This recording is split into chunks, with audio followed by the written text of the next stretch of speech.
Hi hello welcome to PSC tricks with Ammu. അപ്പോൾ ഇന്ന് ഞാനിവിടെ കൊണ്ടുവന്നിരിക്കുന്നൊരു ഹോട്ട് ടോപ്പിക്കാണ് കേട്ടോ. നമ്മുടെ എല്ലാ എക്സാമിലും മിക്ക എക്സാമിലും കാണപ്പെടുന്ന ഒരു ക്വസ്റ്റ്യൻ പേപ്പറിൽ 2 ക്വസ്റ്റ്യൻസ് വരെയൊക്കെ കാണാറുണ്ട്. ഇതിൻ്റെ നമ്മുടെ പുത്തൻ സാമ്പത്തിക നയങ്ങളെക്കുറിച്ചിട്ടുള്ള ഒരു ക്ലാസ്സാണ് കേട്ടോ. നമ്മുടെ SCERT എന്നുള്ള ഭാഗവും ഞാൻ എടുത്തിട്ടുണ്ട്, ഹയർ സെക്കൻഡറി എന്നുള്ള അതിൽ നിന്നുള്ള ടെക്സ്റ്റിൽ നിന്നുള്ളൊരു ഭാഗവും ഞാൻ എടുത്തിട്ടുണ്ട്. എല്ലാം കൂടെ കോർത്തിണക്കിയിട്ടുള്ള ഒരു ക്ലാസ്സാണ് കേട്ടോ ഇന്ന് ഞാൻ കൊണ്ടുവന്നിരിക്കുന്നത്. അപ്പോൾ നിങ്ങളത് കണ്ടിട്ട് ഷോർട്ട് നോട്ടാക്കിയിട്ട് എഴുതുക കേട്ടോ. ഞാൻ മോക്ക് ടെസ്റ്റ് ഇടുന്ന സമയത്ത് ക്വസ്റ്റ്യൻസ് എല്ലാം ഉൾപ്പെടുത്തിയിട്ട് നമുക്ക് ഒരു മോക്ക് ടെസ്റ്റ് ചെയ്യാം കേട്ടോ. അപ്പോൾ നമുക്ക് നേരെ ക്ലാസ്സിലേക്ക് പോയാലോ. നമുക്ക് ആദ്യം തന്നെ ഒരു ക്വസ്റ്റ്യൻ പറഞ്ഞുകൊണ്ട് നമുക്കിത് തുടങ്ങാം കേട്ടോ. ക്ലാസ് തുടങ്ങാം. 1991 സാമ്പത്തിക പരിഷ്കാരങ്ങൾ കൊണ്ടുവരാനുള്ള കാരണങ്ങൾ എന്തായിരുന്നു? ഒരു ക്വസ്റ്റ്യൻ വന്നിട്ടുള്ള പ്രീവിയസ് ക്വസ്റ്റ്യൻ ആണ് കേട്ടോ. 1991 സാമ്പത്തിക പരിഷ്കാരങ്ങൾ കൊണ്ടുവരാനുള്ള കാരണങ്ങൾ എന്തായിരുന്നു എന്നാണ് ചോദ്യം. നിങ്ങൾക്ക് കിട്ടുന്നുണ്ടോ നോക്കിയേ. ഗൾഫ് യുദ്ധം, പേയ്മെൻറ്റുകളുടെ നെഗറ്റീവ് ബാലൻസ്, ധനക്കമ്മിയിൽ വർധനവ്, മുകളിൽ പറഞ്ഞതെല്ലാം. ആൻസറായിട്ട് വരുന്നത് മുകളിൽ പറഞ്ഞതെല്ലാം എന്നുള്ളതാണ് കേട്ടോ. എന്തൊക്കെയാണ്? ഗൾഫ് യുദ്ധം, പേയ്മെൻറ്റുകളുടെ നെഗറ്റീവ് ബാലൻസ്, ധനക്കമ്മിയിലുള്ള വർധനവ്. ഇതെല്ലാം എന്താണ്? നമ്മുടെ 91 സാമ്പത്തിക പരിഷ്കാരങ്ങൾ കൊണ്ടുവരാനുള്ള കാരണങ്ങളായിരുന്നു. അപ്പോൾ ഗൾഫ് യുദ്ധം, പേയ്മെൻറ്റുകളുടെ നെഗറ്റീവ് ബാലൻസ്, ധനക്കമ്മിയിലുള്ള വർധനവ് എല്ലാം എന്താണ്? 1991 സാമ്പത്തിക പരിഷ്കാരങ്ങൾ കൊണ്ടുവരാനുള്ള കാരണങ്ങളായിട്ട് മാറിയിട്ടുണ്ട്. ഇനി നമ്മൾ തുടങ്ങുന്നതിന് മുന്നേ നമ്മൾ ഇമ്പോർട്ടൻ്റ് ആയിട്ടുള്ള 2 വ്യക്തികളെ പഠിക്കാറുണ്ട്. PV Narasimha Rao, doctor Manmohan Singh. നമുക്ക് എല്ലാവർക്കും അറിയാം അല്ലേ. എന്താണ് PV നരസിംഹറാവുമായിട്ട് ബന്ധപ്പെട്ടിരിക്കുന്നത്? നമ്മളുടെ പുത്തൻ സാമ്പത്തിക നയം നടപ്പിലാക്കിയിട്ടുള്ള പ്രധാനമന്ത്രി ആരാണെന്ന് ചോദിച്ചാൽ അതാരാണ്? PV നരസിംഹറാവു ആണ് കേട്ടോ. പുത്തൻ സാമ്പത്തിക നയം നടപ്പിലാക്കിയ പ്രധാനമന്ത്രി ആരാണ്? PV നരസിംഹറാവു ആണ്. ഇനി പുത്തൻ സാമ്പത്തിക നയം നടപ്പിലാക്കിയ കേന്ദ്ര ധനകാര്യമന്ത്രി ആരാണെന്ന് ചോദിച്ചാൽ അതാരാണ്? ഡോക്ടർ മൻമോഹൻ സിംഗ് ആണ് കേട്ടോ. ഡോക്ടർ മൻമോഹൻ സിംഗ്. ഇതെല്ലാവർക്കും അറിയായിരിക്കും അല്ലേ. 1991 ഇന്ത്യ നടപ്പിലാക്കിയ സാമ്പത്തിക ഉദാരവൽക്കരണ പരിഷ്കാരങ്ങളെയാണ് പുത്തൻ സാമ്പത്തിക നയം എന്ന് പറയുന്നത്. മനസ്സിലാവുന്നുണ്ടോ? ഈ നമ്മുടെ ഗൾഫ് യുദ്ധവും, പേയ്മെൻറ്റുകളുടെ നെഗറ്റീവ് ബാലൻസ്, ധനക്കമ്മിയിലുള്ള വർധനവ് ഇതെല്ലാം മൂലം എന്താണ്? നമ്മൾ പുത്തൻ സാമ്പത്തിക പരിഷ്കാരങ്ങൾ കൊണ്ടുവരികയാണ്. നമുക്ക് ഒരുപാട് കടങ്ങളുണ്ടായിരുന്നു ഇന്ത്യക്ക്. അപ്പോൾ ഇതെല്ലാം വേണ്ടിയിട്ട് എന്താണ്? ഇതെല്ലാം ശരിയാക്കാൻ വേണ്ടിയിട്ട് നമ്മൾ പുത്തൻ സാമ്പത്തിക പരിഷ്കാരങ്ങൾ കൊണ്ടുവരികയാണ്. അത് 2 രീതിയിലാണ് നടപ്പിലാക്കിയിട്ടുണ്ടായിരുന്നത്. അതായത് ഘടനാപരമായ പരിഷ്കാരങ്ങളായിട്ടും സുസ്ഥിരമാക്കൽ നടപടികളായിട്ട് 2 രീതിയിലാണ് ഇത് നടപ്പിലാക്കിയിട്ടുണ്ടായിരുന്നത്. ഇതിനെ 2 ഭാഗങ്ങളാക്കിയിട്ട് തിരിച്ചിട്ടുണ്ടായിരുന്നു. ഘടനാപരമായ പരിഷ്കാരങ്ങളെന്നും സുസ്ഥിരമായ നടപടികളെന്നും. എന്താണ് ഘടനാപരമായ പരിഷ്കാരങ്ങൾ ഉൾപ്പെട്ടതെന്ന് നോക്കാം. അതെന്താണ്? ദീർഘകാല നടപടികളാണ്. ഘടനാപരമായ പരിഷ്കാരങ്ങൾ എന്ന് പറയുന്നത് എന്താണ്? ദീർഘകാല നടപടികളാണ്. സമ്പദ് വ്യവസ്ഥയുടെ കാര്യക്ഷമത മെച്ചപ്പെടുത്തുക, വിവിധ മേഖലകളിലെ തടസ്സങ്ങൾ ഒഴിവാക്കി സമ്പദ് വ്യവസ്ഥയുടെ അന്താരാഷ്ട്ര മത്സരക്ഷമത വർദ്ധിപ്പിക്കുക. ഇത്രയുമാണ് ഘടനാപരമായ പരിഷ്കാരങ്ങൾ എന്നതുകൊണ്ട് ഉദ്ദേശിക്കുന്നത്. മനസ്സിലാവുന്നുണ്ടോ? ദീർഘകാല നടപടികളാണ്, സമ്പദ് വ്യവസ്ഥയുടെ കാര്യക്ഷമത മെച്ചപ്പെടുത്തുക എന്നതാണ്. പിന്നെന്താണ്? വിവിധ മേഖലകളിലെ തടസ്സങ്ങൾ ഒഴിവാക്കി സമ്പദ് വ്യവസ്ഥയുടെ അന്താരാഷ്ട്ര മത്സരക്ഷമത വർദ്ധിപ്പിക്കുക എന്നതാണ് ഘടനാപരമായ പരിഷ്കാരങ്ങൾ എന്നതുകൊണ്ട് ഉദ്ദേശിച്ചത്. ഇനി സുസ്ഥിരമായ നടപടികളാണെങ്കിലോ അതൊരു ഹ്രസ്വകാല നടപടികളാണ്, കുറച്ച് കാലത്തേക്കുള്ള നടപടികളാണ്. അവശിഷ്ടത്തിലെ കമ്മി പരിഹരിക്കുന്നതിനാണ്. അത് അവശിഷ്ടത്തിലെ കമ്മി എന്ന് പറഞ്ഞാൽ നമ്മുടെ ബാലൻസ് പേയ്മെൻറ്റ്, അതന്നെയാണ് കേട്ടോ പറയുന്നത്. നമ്മൾ കടമൊക്കെ എടുത്തിട്ടുള്ള ബാലൻസ് പേയ്മെൻറ്റ്, അതിനെക്കുറിച്ചാണ് പറയുന്നത്. അടവുശിഷ്ടത്തിലെ കമ്മി പരിഹരിക്കാൻ വേണ്ടിയിട്ട്. പിന്നെന്താണ്? പണപ്പെരുപ്പം നിയന്ത്രിക്കുന്നതിന്. ഇത്രയും കാര്യത്തിന് വേണ്ടിയിട്ടാണ് സുസ്ഥിരമാക്കൽ നടപടികളൊക്കെ കൈക്കൊണ്ടിട്ടുണ്ടായിരുന്നത്. അപ്പോൾ ഈ ഘടനാപരമായ പരിഷ്കാരങ്ങളുടെയും സുസ്ഥിരമായ നടപടികളുടെയും ഒക്കെ ഭാഗമായിട്ട് ഗവൺമെൻറ് തുടങ്ങിയ നയങ്ങളാണ് ഈ ഉദാരവൽക്കരണവും സ്വകാര്യവൽക്കരണവും പിന്നെന്താണ് ആഗോളവൽക്കരണവും എന്ന് പറയുന്നത്. മനസ്സിലാവുന്നുണ്ടോ? ഇനി നമുക്ക് നോക്കാം എന്താണ് ഉദാരവൽക്കരണം എന്ന് നോക്കാം. രാഷ്ട്രത്തിൻ്റെ സാമ്പത്തിക പ്രവർത്തനങ്ങളിലുള്ള സർക്കാർ നിയന്ത്രണങ്ങളും സ്വാധീനവും പരിമിതപ്പെടുത്തുന്നതാണ് ഉദാരവൽക്കരണം എന്ന് പറയുന്നത്. മനസ്സിലാവുന്നുണ്ടോ? എന്താണ് പറയുന്നത്? നമ്മുടെ ഈ രാഷ്ട്രത്തിൻ്റെ സാമ്പത്തിക പ്രവർത്തനങ്ങളിലുള്ള ഗവൺമെൻറ്റിൻ്റെ നിയന്ത്രണങ്ങളും സ്വാധീനവും എന്താണ്? കുറയ്ക്കുക, പരിമിതപ്പെടുത്തി, ഒരു ലിമിറ്റ് വയ്ക്കുക. ഇതിനെയാണ് എന്ത് എന്ന് പറയുന്നത്? ഉദാരവൽക്കരണം എന്ന് പറയുന്നത്. ഇത് 85 ഇതിൻ്റെ തുടക്കം, 91 അത് പൂർണ്ണമായിട്ട് നടപ്പിലാക്കാൻ സാധിച്ചത്. ഇനി എന്തൊക്കെയാണ് ഈ ഉദാരവൽക്കരണവുമായിട്ട് ബന്ധപ്പെട്ട് നടത്തിയ മാറ്റങ്ങൾ എന്നാണ് നോക്കുന്നത്. എന്തൊക്കെയാണ്? വ്യവസായങ്ങൾ തുടങ്ങാനുള്ള നിയന്ത്രണങ്ങൾ ലഘൂകരിച്ചു, ഇറക്കുമതി തീരുവയും നികുതികളും കുറച്ചു, വിദേശ വിനിമയ ചട്ടങ്ങളിൽ മാറ്റം വരുത്തി, കൂടുതൽ മേഖലകളിൽ വിദേശ നിക്ഷേപം അനുവദിച്ചു, കമ്പോള നിയന്ത്രണങ്ങൾ പിൻവലിച്ചു, അടിസ്ഥാന സൗകര്യ വികസനം, അടിസ്ഥാന വ്യവസായങ്ങൾ എന്നിവയിലെ സർക്കാർ പങ്കാളിത്തം കുറച്ചു.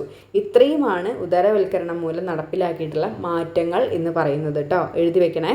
അപ്പോൾ എന്തൊക്കെയാണ്? വ്യവസായങ്ങൾ തുടങ്ങാനുള്ള നിയന്ത്രണങ്ങൾ ലഘൂകരിച്ചു, ഇറക്കുമതി തീരുവയും നികുതികളും കുറച്ചു, വിദേശ വിനിമയ ചട്ടങ്ങളിൽ മാറ്റം വരുത്തി, കൂടുതൽ മേഖലകളിൽ വിദേശ നിക്ഷേപം അനുവദിച്ചു, കമ്പോള നിയന്ത്രണങ്ങൾ പിൻവലിച്ചു, അടിസ്ഥാന സൗകര്യ വികസനം, അടിസ്ഥാന വ്യവസായങ്ങൾ എന്നിവയിലെ സർക്കാർ പങ്കാളിത്തം എന്ത് ചെയ്തു? കുറച്ചു.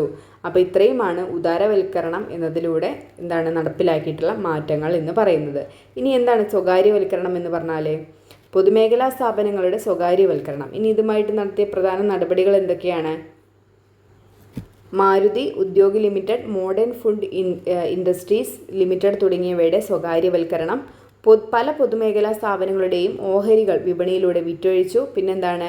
ഡിപ്പാർട്ട്മെൻറ്റ് ഓഫ് ഡിസ്ഇൻവെസ്റ്റ്മെൻറ്റ്, ഇപ്പോഴത്തെ DIPAM സ്ഥാപിച്ചു. അപ്പോൾ ഇത്രയുമാണ് എന്തെന്ന് പറയുന്നത്, അവർ പ്രധാന നടപടികൾ കൈക്കൊണ്ടത്. അതിലൂടെ ഈ സ്വകാര്യവൽക്കരണം എന്നതിലൂടെ കൈക്കൊണ്ട പ്രധാന നടപടികൾ.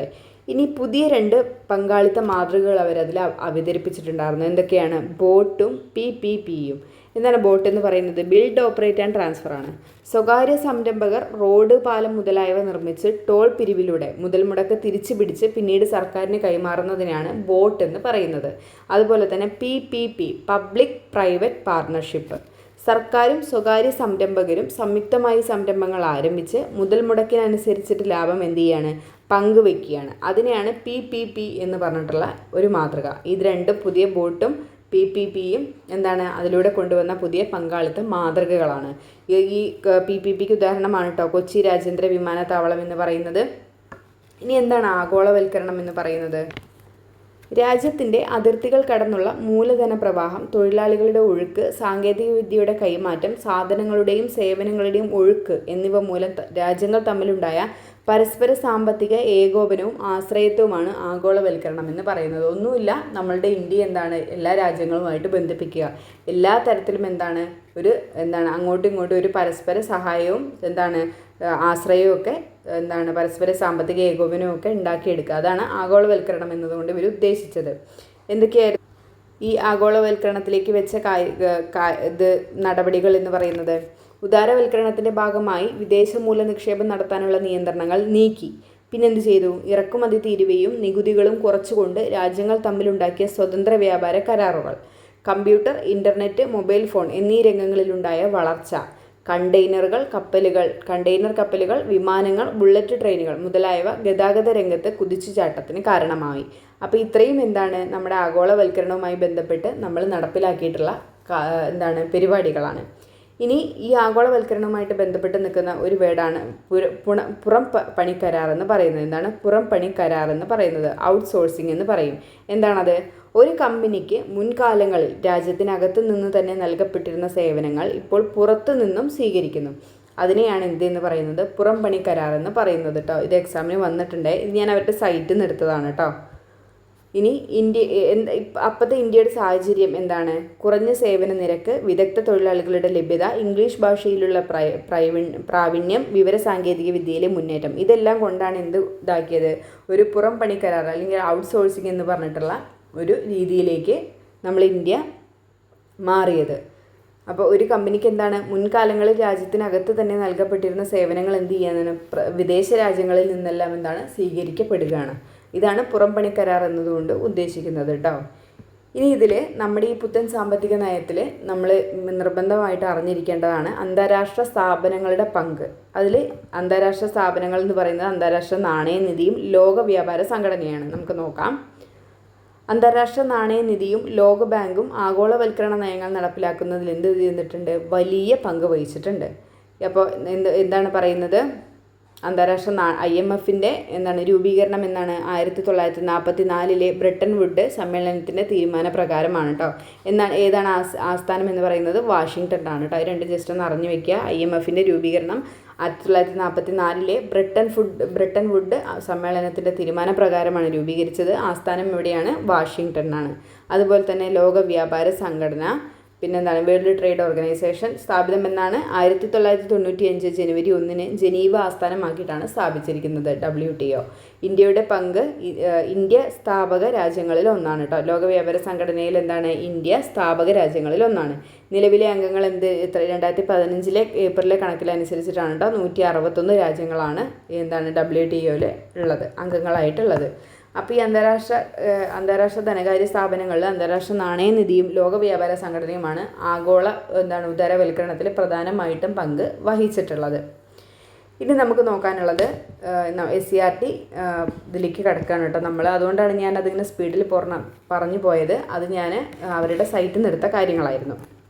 ഒരു കോട്ടാണ്, സാമ്പത്തിക വികസനം കൊണ്ട് എല്ലാം ആകില്ല എന്നതിലും GDP സാമൂഹ്യ പുരോഗതിയുടെ അളവുകോലല്ല എന്നതിലും ലോകത്ത് ഇപ്പോൾ ഏകാഭിപ്രായമാണ് ഉള്ളത്. ഇതാര് പറഞ്ഞതാണ്? KR നാരായണൻ്റെ വാക്കുകളാണ് കേട്ടോ. നമ്മുടെ +1 ടെക്സ്റ്റിൽ അങ്ങനെ തന്നെ ഫസ്റ്റ് കിടക്കുന്നുണ്ട്. അതുകൊണ്ടാണ് ഞാനിത് എടുത്തത്. സാമ്പത്തിക വികസനം കൊണ്ട് എല്ലാം ആകില്ല എന്നതിലും GDP സാമൂഹ്യ പുരോഗതിയുടെ അളവുകോലല്ല എന്നതിലും ലോകത്തിപ്പോൾ ഏകാഭിപ്രായമാണുള്ളത്. ഇത് ആരുടെ വാക്കുകളാണെന്ന് ചോദിച്ചാൽ ആരുടെയാണ്? KR നാരായണൻ്റെ കേട്ടോ. ഇനി എന്താണ് ഉദാരവൽക്കരണം? നമുക്ക് അവരുടെ ടെക്സ്റ്റിൽ തന്നെ നമുക്ക് നോക്കാം കേട്ടോ. മുമ്പ് സൂചിപ്പിച്ചതുപോലെ സാമ്പത്തിക പ്രവർത്തനങ്ങളെ നിയന്ത്രിച്ചിരുന്ന നിയമങ്ങളും നയങ്ങളും യഥാർത്ഥത്തിൽ സമ്പദ് വ്യവസ്ഥയുടെ വളർച്ചയെയും വികസനത്തെയും തടസ്സപ്പെടുത്തുകയാണ് ചെയ്തത്. ഈ തടസ്സങ്ങളെയെല്ലാം ഒഴിവാക്കി സമ്പദ് വ്യവസ്ഥയുടെ വിവിധ മേഖലകൾ തുറന്നു കൊടുക്കുന്നതാണ് എന്ത് എന്ന് പറയുന്നത്? ഉദാരവൽക്കരണ നടപടികൾ എന്ന് പറയുന്നത്. മനസ്സിലാവുന്നുണ്ടോ? എല്ലാ തടസ്സങ്ങളും ഒഴിവാക്കി സമ്പദ് വ്യവസ്ഥയുടെ വിവിധ മേഖലകൾ എന്ത് ചെയ്യുന്നതാണ്? തുറന്നു കൊടുക്കുന്നതിനെയാണ് ഉദാരവൽക്കരണം അല്ലെങ്കിൽ അതിൻ്റെ നടപടികൾ എന്ന് പറയുന്നത്. ഉദാരവൽക്കരണ നയങ്ങൾ 1980 തന്നെ ഇന്ത്യയിൽ ആരംഭിച്ചിരുന്നു. ഇവ പ്രധാനമായും വ്യവസായ അനുമതി നൽകൽ, കയറ്റുമതി ഇറക്കുമതി നയങ്ങൾ, സാങ്കേതികവിദ്യ നവീകരണം, ധനനയം, വിദേശ നിക്ഷേപം തുടങ്ങിയ രംഗങ്ങളിലായിരുന്നു. അപ്പോൾ 80കളിൽ തന്നെ എന്താണ് ഇത് ഉദാരവൽക്കരണമൊക്കെ ആരംഭിച്ചിട്ടുണ്ട്. ഏത് രീതിയിലായിരുന്നു? വ്യവസായ അനുമതി നൽകൽ, കയറ്റുമതി ഇറക്കുമതി നയങ്ങൾ, സാങ്കേതികവിദ്യ നവീകരണം, ധനനയം, വിദേശ നിക്ഷേപം തുടങ്ങിയ രംഗങ്ങളിലായിരുന്നു എന്ന് മാത്രം. 1991 തുടങ്ങിയ ഉദാരവൽക്കരണം കൂടുതൽ സമഗ്രമായിരുന്നു. 1991 അതിനുശേഷവും കൂടുതൽ ശ്രദ്ധ കിട്ടിയ വ്യവസായ മേഖല, ധനകാര്യ മേഖല, നികുതി പരിഷ്കാരം, വിദേശവിനിമയ അത് ഇത്ര മതി കേട്ടോ. സമഗ്രമായിരുന്നു എന്ന് വരെ മതി. അതുകൊണ്ടാണ് ഞാൻ ബാക്കി എടുക്കാഞ്ഞത് കേട്ടോ. അപ്പോൾ എന്താണ് ഉദാരവൽക്കരണം എന്താണെന്ന് മനസ്സിലായില്ലേ? നമ്മുടെ വളർച്ചയ്ക്ക് വേണ്ടിയിട്ട് ഈ മുമ്പേ ഉണ്ടായിരുന്ന എല്ലാ സാമ്പത്തിക പ്രവർത്തനങ്ങളൊക്കെ നമ്മുടെ സാമ്പത്തിക വളർച്ചയെ തടയുകയാണ് ചെയ്തിട്ടുണ്ടായിരുന്നത്. അപ്പോൾ അതെല്ലാം ഒഴിവാക്കിയിട്ട് സമ്പദ് വ്യവസ്ഥയുടെ വിവിധ മേഖലകൾ രാജ്യത്തിന് വേണ്ടിയിട്ട് തുറന്നു കൊടുക്കുകയാണ് ഉദാരവൽക്കരണ നടപടികൾ അല്ലെങ്കിൽ ഉദാരവൽക്കരണം എന്നതുകൊണ്ട് ഉദ്ദേശിച്ചിരിക്കുന്നത്. ഇനി എന്താണ് ആ സ്വകാര്യവൽക്കരണം എന്ന് പറഞ്ഞാൽ? പൊതുമേഖലാ സ്ഥാപനങ്ങളുടെ ഉടമസ്ഥാവകാശമോ നിർവഹണ ചുമതലയോ സ്വകാര്യ മേഖലയ്ക്ക് കൈമാറുക എന്നതാണ് സ്വകാര്യവൽക്കരണം കൊണ്ട് ഉദ്ദേശിക്കുന്നത്. എന്താണ്? പൊതുമേഖലാ സ്ഥാപനങ്ങളുടെ ഉടമസ്ഥാവകാശമോ നിർവഹണ ചുമതലയോ സ്വകാര്യ മേഖലയ്ക്ക് കൈമാറുക എന്നതാണ് സ്വകാര്യവൽക്കരണം കൊണ്ട് ഉദ്ദേശിക്കുന്നത്. ഗവൺമെൻറ് കമ്പനികളെ 2 രീതിയിലാണ് സ്വകാര്യ കമ്പനികളാക്കിയിട്ട് മാറ്റുന്നത്. എങ്ങനെയൊക്കെയാണ്? പൊതുമേഖലാ സ്ഥാപനങ്ങളുടെ ഉടമസ്ഥാവകാശം, നിർവഹണ ചുമതല എന്നിവയിൽ നിന്ന് ഗവൺമെൻറ് പിൻവാങ്ങുക. പൊതുമേഖലാ സ്ഥാപനങ്ങൾ സ്വകാര്യ മേഖലയ്ക്ക് വിൽക്കുക എന്നീ 2 രീതികളിലൂടെയാണ് എന്ത് ചെയ്യുന്നത്? ഈ ഗവൺമെൻറ് സ്വകാര്യ കമ്പനികളെ കമ്പനികളാക്കിയിട്ട് മാറ്റി സ്വകാര്യ കമ്പനികളാക്കിയിട്ട് മാറ്റുന്നത്. ഗവൺമെൻറ് കമ്പനികളെ സ്വകാര്യ കമ്പനികളാക്കിയിട്ട് മാറ്റുന്നത്. മനസ്സിലാവുന്നുണ്ടോ? അപ്പോൾ സിമ്പിളായിട്ട് എന്താണ് സ്വകാര്യവൽക്കരണം എന്ന് മനസ്സിലായില്ലേ? പൊതുമേഖലാ സ്ഥാപനങ്ങളുടെ ഓഹരികൾ ഭാഗികമായി സ്വകാര്യ മേഖലയ്ക്ക് വിൽക്കുന്നതിന് മൂലധന നിക്ഷേപ സ്വകാര്യവൽക്കരണം എന്നാണ് പറഞ്ഞിരുന്നത്. സാമ്പത്തിക അച്ചടക്കവും ആധുനികവൽക്കരണവും കൊണ്ടുവരിക എന്നതായിരുന്നു ഓഹരി വിൽപ്പനയിലൂടെ സർക്കാർ ലക്ഷ്യമിട്ടത്. സ്വകാര്യ മൂലധനം, മികച്ച മാനേജ്മെൻറ്റ് എന്നിവയെ പൊതുമേഖലയുടെ വികസനത്തിനായി വേണ്ട രൂപത്തിൽ ഉപയോഗിക്കുക എന്നതും വിഭാവനം ചെയ്തിരുന്നു. കൂടാതെ രാജ്യത്തേക്കുള്ള നേരിട്ടുള്ള വിദേശ നിക്ഷേപത്തിൻ്റെ ഒഴുക്ക് വർദ്ധിപ്പിക്കാൻ സ്വകാര്യവൽക്കരണം പ്രചോദനമാകുമെന്ന് ഗവൺമെൻറ് കണക്കാക്കിയിരുന്നു.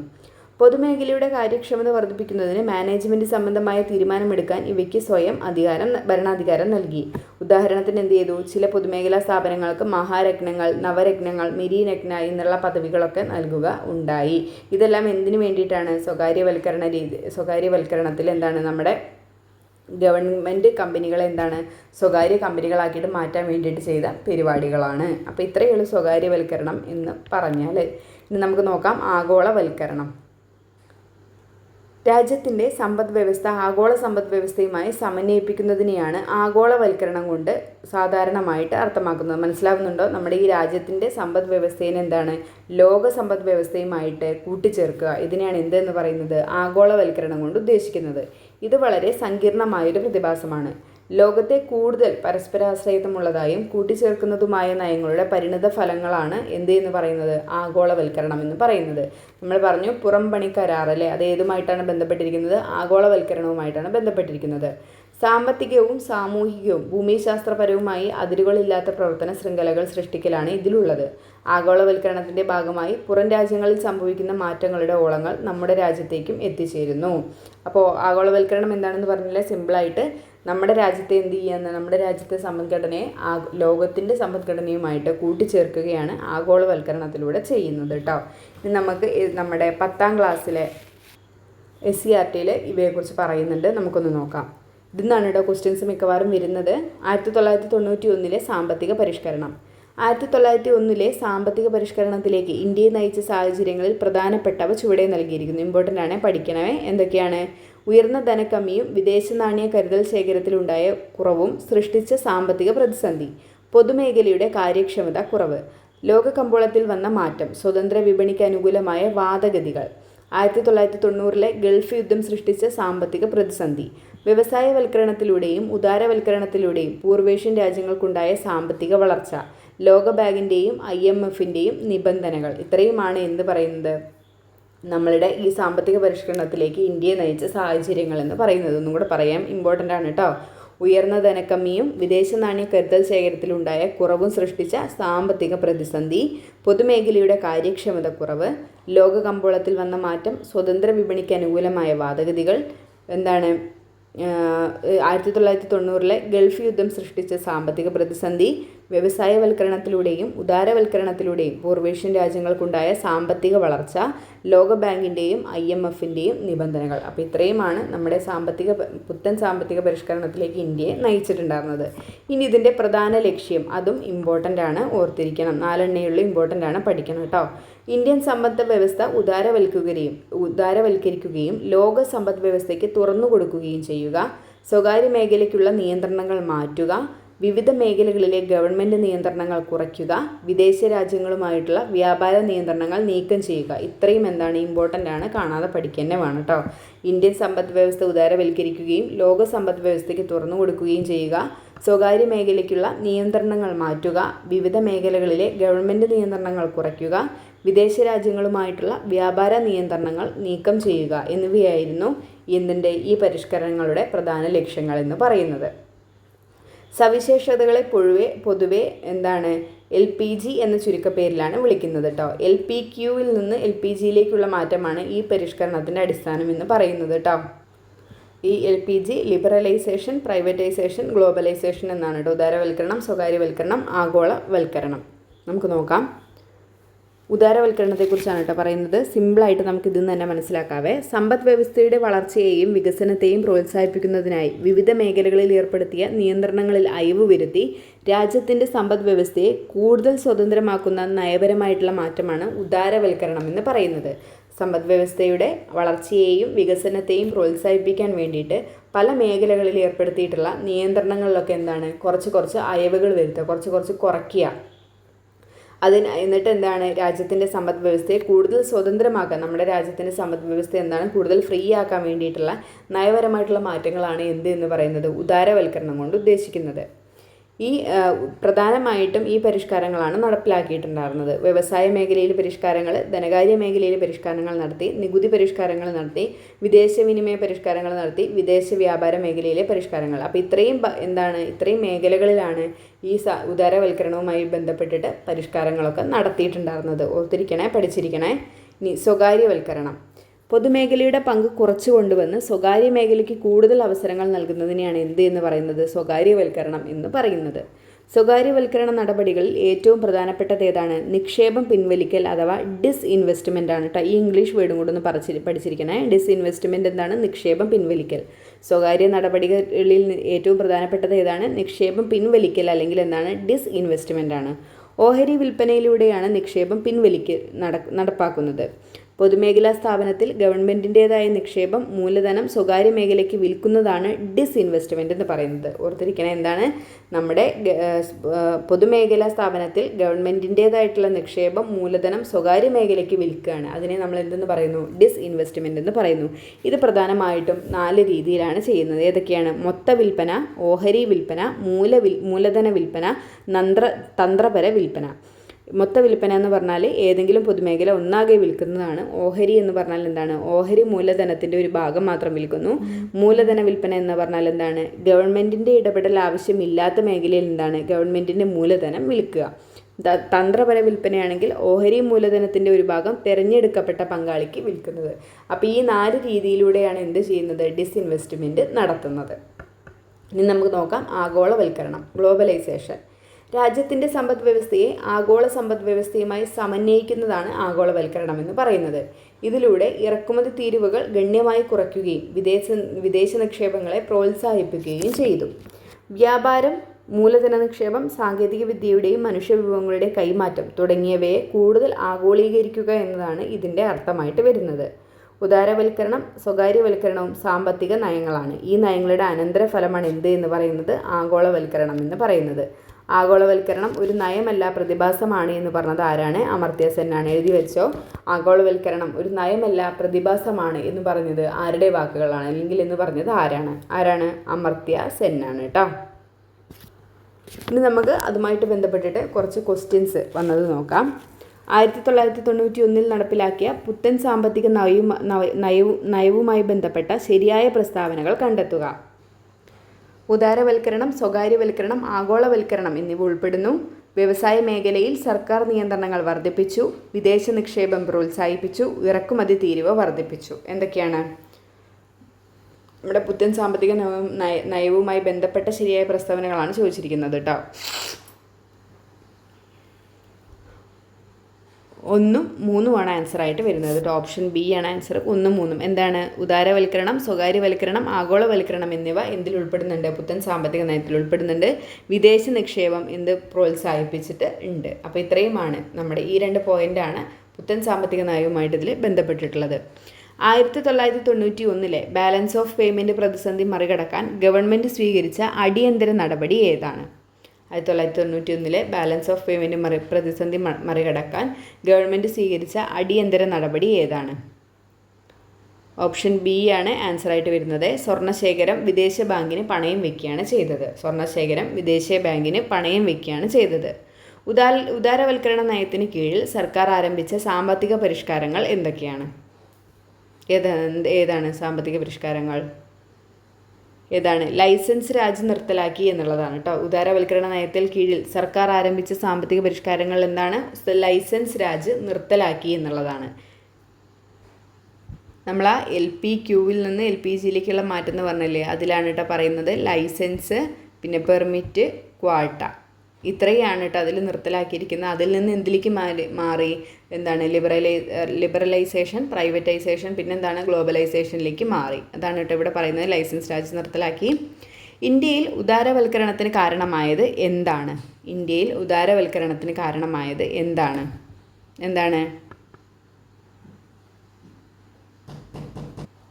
ബാലൻസ് ഓഫ് പേയ്മെൻ്റ് ആണ് കേട്ടോ. Option C balance of payment ആണ് ആൻസറായിട്ട് വരുന്നത്.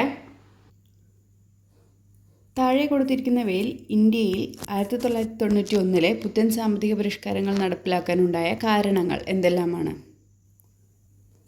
താഴെ കൊടുത്തിരിക്കുന്നവയിൽ ഇന്ത്യയിൽ 1991 പുത്തൻ സാമ്പത്തിക പരിഷ്കാരങ്ങൾ നടപ്പിലാക്കാനുണ്ടായ കാരണങ്ങൾ.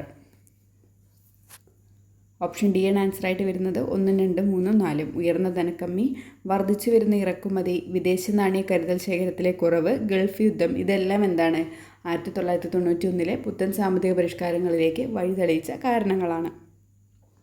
സാമ്പത്തിക പരിഷ്കരണാനന്തര കാലഘട്ടത്തിൽ പുറം കരാർ നൽകൽ രംഗത്ത് ഇന്ത്യ മുൻപന്തിയിലെത്താൻ സഹായിച്ച വസ്തുതകൾ ഏവ? ഓപ്ഷൻ എ ആണ് ആൻസറായിട്ട് വരുന്നത്. 1, 2, 3.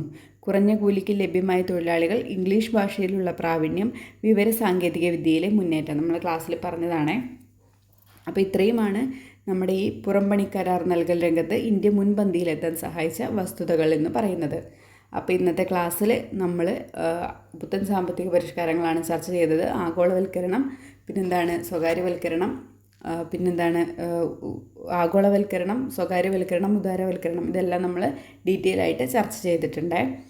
അപ്പോൾ ഇനി നമുക്ക് പുതിയൊരു ക്ലാസ്സിൽ കാണാം. ക്ലാസ് ഇഷ്ടമാണെങ്കിൽ നിങ്ങളിതെല്ലാം ഷോർട്ട് നോട്ടാക്കിയിട്ട് എഴുതിയിട്ട് പഠിക്കാൻ മറക്കരുത് കേട്ടോ. ഇത് അത്യാവശ്യം നല്ല ഇമ്പോർട്ടൻ്റ് ആയിട്ടുള്ളൊരു ടോപ്പിക്ക് തന്നെയാണ് കേട്ടോ. ഒരുപാട് ക്വസ്റ്റ്യൻ പേപ്പറിൽ നോക്കിയപ്പോൾ അതിൽ ഇത് ഈ സാമ്പത്തിക നയവുമായിട്ട് ഒന്നുകിൽ ആഗോളവൽക്കരണമായിരിക്കും അല്ലെങ്കിൽ സ്വകാര്യവൽക്കരണമായിരിക്കും കണ്ടിട്ടുണ്ട് ക്വസ്റ്റ്യനിൽ. അതുകൊണ്ടാണ് ഞാൻ ഈ ടോപ്പിക്ക് ഇപ്പോൾ എടുത്തത് കേട്ടോ. അപ്പോൾ ഇനി നല്ലൊരു വീഡിയോയിൽ കാണാം. ക്ലാസ് ഇഷ്ടമാവുകയാണെങ്കിൽ ലൈക്ക് ചെയ്യാനും കമൻറ്റ് ചെയ്യാനും മറക്കരുത് കേട്ടോ നിങ്ങളുടെ അഭിപ്രായങ്ങൾ. അപ്പോൾ പുതിയൊരു വീഡിയോയിൽ കാണാം. താങ്ക്